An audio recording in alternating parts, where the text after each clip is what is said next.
Now when it comes to the Kaabah, the main point that we try to communicate is the following. In Islam or in the Quran, God teaches that if all mankind and if all the jinn combine to sin and move away from God, then God doesn't lose one atom's worth of his kingdom. And if mankind and jinn combined to dedicate every second of their life to prayer and to worship of the one God, then God's kingdom doesn't gain one atom's worth as well. What does this philosophy teach you? It teaches you that God is not in need of you, or your practices, or your worships, or your prayers. You are in need of these practices and these worships. You are in need of God and not the other way around. If you can understand that philosophy, then you can appreciate prayers and what they are meant to do, which is basically enlighten you. So when dealing, for example, with the Kaabah, Muslims are required to go and perform Hajj one time in their life, and it's one of the 5 pillars of Islam. Growing up, most Muslims accept this, and most of them do it without questioning, and this is the essence of belief, and this is great. But at the same time, this doesn't mean that if you question or research, you're going to come back with negative or bad answers. The opposite is actually true. So when we started researching into the esoteric agendas and we started researching the elite, we found out how much certain type of practices and rituals can affect your lives. So when we went and placed this on Islam, we developed an even deeper respect for this religion and a far deeper respect for God and the creator of us.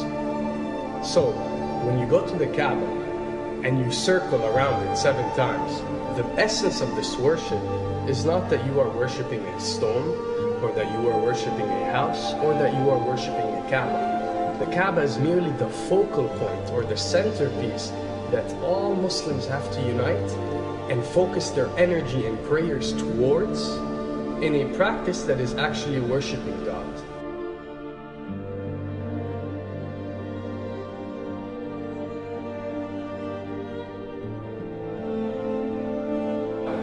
Now, going in circles counterclockwise does not break you away from time and space. But the fact that the energy of the Kaabah is the strongest energy on earth and it flows counterclockwise, by you flowing in correlation with this energy, you are uplifting yourself. You are reaching spiritual levels that you rarely do experience anywhere else on earth. And the fact that you got to do it 7 times, and we are taught that there are 7 skies or 7 samawat or 7 spiritual planes, then one can discover that each circle breaks you through a spiritual plane spiritually, so you can reach the ultimate state of wisdom and spirituality. Does this mean that only Muslims can reach this level? Does this mean that if you're not Muslim, you give up or you reject this information? Not at all. In essence, any one of you, regardless of what your faith is, if you are dedicating your worship and your journey to the one and only Creator and not anything created, then you are on a righteous path.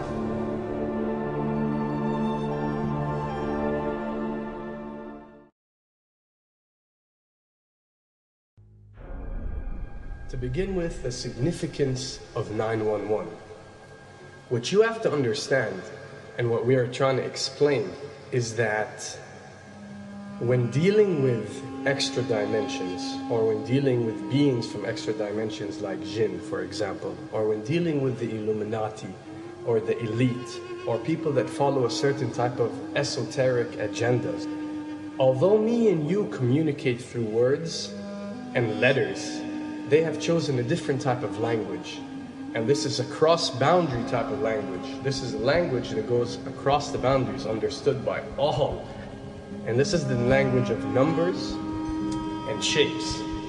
And this is why whenever you do research about these groups, you'll find out that they practice something called sacred numerology and sacred geometry. What does this mean? It means that each number is given a meaning. Each shape is given a meaning. A meaning is communicated whenever a shape is presented or a number is presented by these specific groups. I'm not talking about random people or random groups. We're talking about specific groups that follow this type of agenda.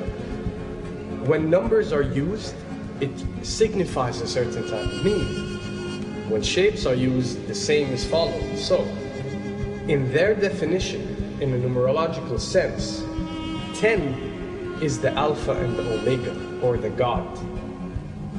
11 is a step above God. 101 is a step above God. 911 or 911 is the skipping of God. It is the ultimate challenge. It is going from number 9, which has a specific meaning, to number 11 without going through 10.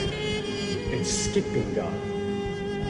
So it's no coincidence that this event that we call 911 today took place on 911. It is the ultimate challenge. So now that we understood what 911 means, what other practice do we do that deals with 911? Calling a number whenever you are in an emergency.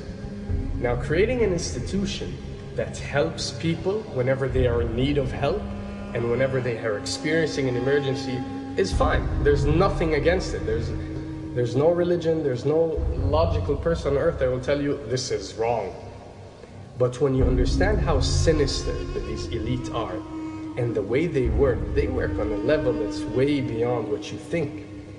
So the fact that when you're experiencing an emergency or when you are in need of help, you have to pick up a phone and dial 911, which is the ultimate numerological definition of skipping God, then you'll understand how these people work.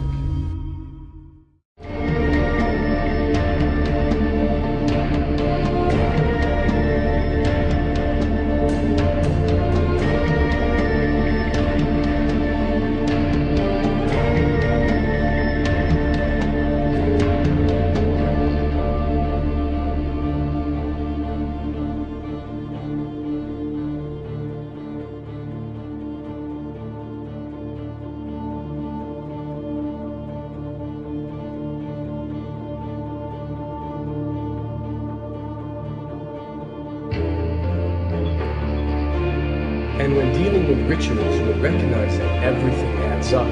For something to be a ritual, everything has to be in place, everything has to be perfect.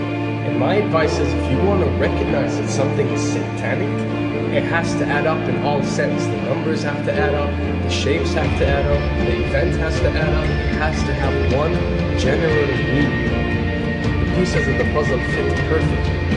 That's when we recognize when something is ritualistic or satanic.